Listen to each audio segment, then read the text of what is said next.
Corporator Vijay Kumar Gaur की जेर क़यादत अंबरपेट की प्रेमनगर में धरना दिया गया और कई सालों से जेर इल्तिवा नाले के कामों को फौरी तौर पर मुकम्मल करने का मुतालबा किया गया।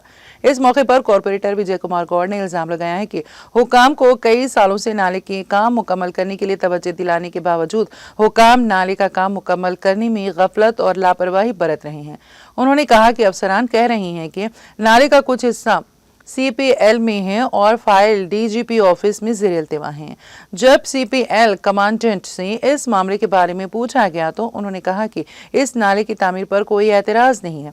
उन्होंने तनकीद करते हुए कहा है कि मुतालिका अहदेदार नाले की तामीर में गफलत बरत रहे हैं, हालांकि अहदेदार इस मामले से वाकिफ हैं। उन्होंने कहा कि माजी में जब KTR वजीर थे तो प्रेमनगर नाले के लिए 28 करोड़ मुख्तस किए थे, लेकिन अहदेदार बता रहे हैं कि ऐसा कुछ नहीं किया गया।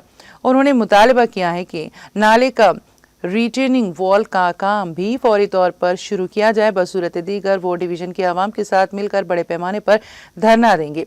प्रोग्राम में डिवीजन PRS सदर सिद्धार्थ मुदिराज और दीगर ने शिरकत की।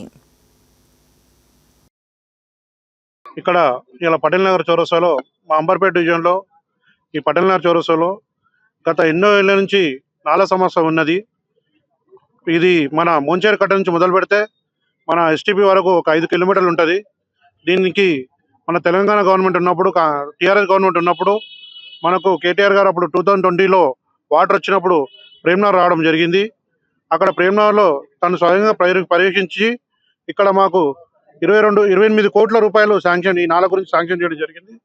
కానీ కొద్ది పని జరిగింది. తర్వాత సిపిఎల్ వాళ్ళు అబ్జెక్షన్ తెలపడంతో కొద్దిగా పోలీస్ లైన్లో 832 మీటర్లు సిపిఎల్ వాళ్ళ హ్యాండ్ ఓవర్లు ఉంది. ఆ మీటర్లు ఆ నాల అది పూర్తి చేయడానికి వాళ్ళ అనుమతి ఇవ్వలేదు. దీని అధికారులకు మనం ఎన్నిసార్లు చెప్పినా కూడా ఎంతోమంది ఈఈలు వచ్చారు, DEలు వచ్చారు, అలాగే జోనల్ కమిషనర్ కూడా వచ్చారు. వాళ్ళందరూ కూడా మనం చెప్పడం జరిగింది, కమిషనర్లు కూడా. కానీ ఇప్పటివరకు కూడా ఎవరు పట్టించుకోలేదు.